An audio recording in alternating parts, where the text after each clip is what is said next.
কে ছিলেন সেই ব্যক্তি যিনি একসময় কাবা শরীফ ভাঙতে চেয়েছিলেন, কিন্তু আল্লাহর এমন শাস্তি নেমে এলো যে তিনি কাঁদতে কাঁদতে তওবা করলেন। আর তিনি সর্বপ্রথম কাবা শরীফে গিলাফ কিসওয়া পরানোর প্রচলন শুরু করেন। চলুন আজ আমরা সেই ঘটনা জানি। এই ঘটনা আনুমানিক খ্রিস্টীয় ৪র্থ থেকে ৫ম শতাব্দীর মধ্যে ঘটেছিল, অর্থাৎ আজ থেকে প্রায় ১৫০০ থেকে ১৬০০ বছর আগে যে পবিত্র গিলাফ হাজার হাজার বছর ধরে কাবা শরীফে পরানো হয়ে আসছে, তার সূচনা হয়েছিল এক রাজাধিরাজের হাত দিয়ে, যার নাম ছিল তুব্বা।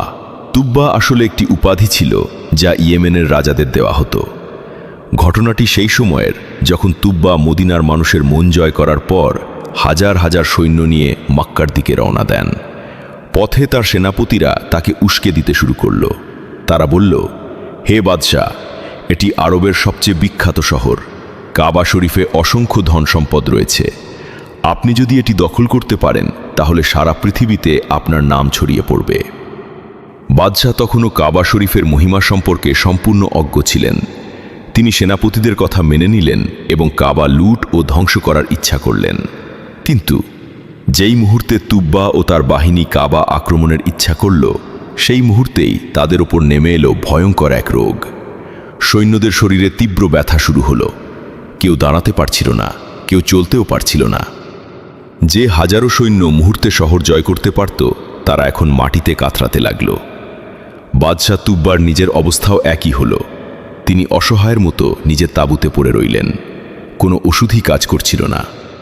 তখন তিনি ভীত হয়ে দুইজন ইহুদি আলেমকে ডাকলেন এবং জিজ্ঞেস করলেন, এ কি হচ্ছে? তারা বলল, হে বাদশাহ, কাবা আল্লাহর ঘর।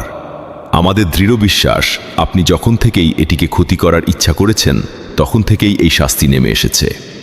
এই রোগ ততক্ষণ পর্যন্ত যাবে না যতক্ষণ না আপনি এই ইচ্ছা মন থেকে ত্যাগ করেন। তখন তুব্বা আন্তরিকভাবে আল্লাহর কাছে তওবা করলেন এবং কাবাকে ক্ষতি করার ইচ্ছা সম্পূর্ণভাবে ছেড়ে দিলেন। তারপরই ঘটল এক আশ্চর্য ঘটনা। মুহূর্তের মধ্যেই রোগ দূর হয়ে গেল। পুরো বাহিনী আবার সুস্থ হয়ে উঠল। সেই রাতেই তুব্বা একটি স্বপ্ন দেখলেন। তিনি দেখছেন তিনি কাবা শরীফকে সুন্দর কাপড় দিয়ে ঢেকে দিচ্ছেন।